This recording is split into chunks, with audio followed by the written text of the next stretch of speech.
I've been to Israel twice, once in 2019 when it was jam-packed with tourists, and once earlier this year when it was completely empty. Now, when I go to the Church of the Holy Sepulchre or to the Temple Mount, I prefer empty. Empty is good. I'm not crazy about crowds. So I can say if you're planning to take a trip to Israel at some point in your life, this is a really good time to take that trip. People think it's a bad time because of rockets and such. But if you want to explore different sites that you read about in the Bible, now is the best time to do it because there's no one at these sites. They're empty. No crowds, no tourists. But there's a downside to the absence of crowds. Many small businesses in Israel, especially what we in the US would call mom and pop shops, depend on tourism. This past February, AP and I walked into a store which was in the best possible location in Jerusalem, and we were the only customers who came into the store that day. Tourism is pretty dead right now. But again, there are family businesses that depend on tourism. There are families that make the jewelry, sell the jewelry, they do it all. It's how they survive. So one day, October 6th, let's say, the family jewelry business is booming. The next day, there's a huge attack, then there's a war, rockets are being shot out of the sky, and no one is showing up to buy any jewelry for a long time. If that store is your livelihood and no one comes into your store, how do you buy food? That's the situation for a lot of small businesses in Israel.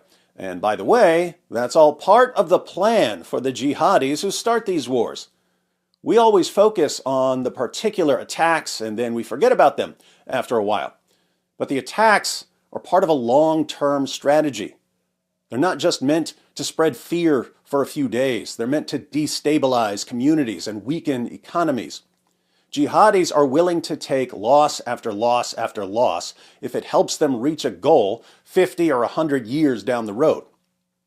Fortunately, there's a really easy way you can help small businesses that have been struggling in Israel while simultaneously throwing a monkey wrench into the long-term plans of jihadis. AP was asking about ways to help while we were there. And recently we were contacted about a company that's helping a lot of these mom and pop shops in Israel right now. The company comes up with a new theme every few months. They gather products around that theme from small businesses and charities in places like Jerusalem and Nazareth and Bethlehem, and they send everything to you in a box. Some of the shops that contribute items have said that if they hadn't been able to send out products in these boxes, they would have gone out of business this past year. But let's open one and see what they sent me. This is an Artza box. Booklet on top. I'm going to pause to read this. So the booklet gives an introduction to the theme of the latest box.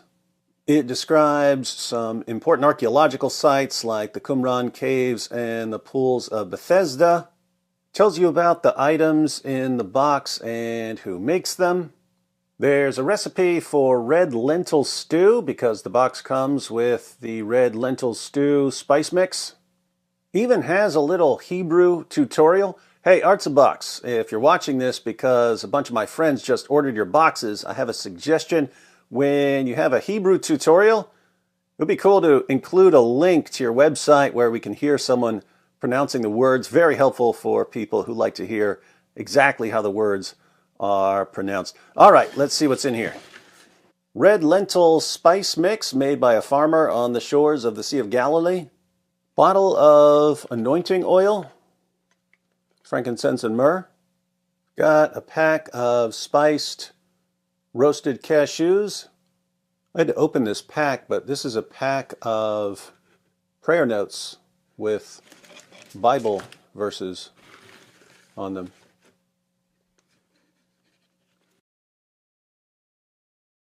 Here's a mosaic pillowcase portraying the miracle of the fish and loaves.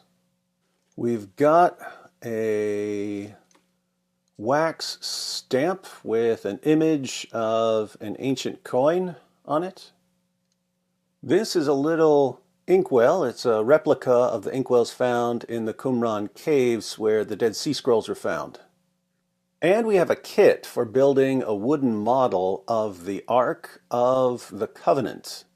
According to the description, this kit is made by Touchwood Design in Jerusalem. The company creates employment opportunities for individuals with special needs, at-risk youth, and soldiers coping with PTSD. Going to let my youngest kid do the assembly. This is the assembled wooden model of the Ark of the Covenant. I've got a resting place for it right here. So that's an Artza box. Again, they change the boxes every few months. You can sign up to receive a box quarterly, 4 times per year. You can cancel anytime. If you'd like some interesting items from the Holy Land, definitely sign up. If you want to get someone a present, maybe for Christmas, get them an Artza box. They have holiday-themed boxes. You get cool stuff, and you're supporting good causes during difficult times, and you're helping thwart some long-term plans of jihadis. The link to the website is in the description box. Use the promo code DIZZLE to get a discount and to let them know who sent you.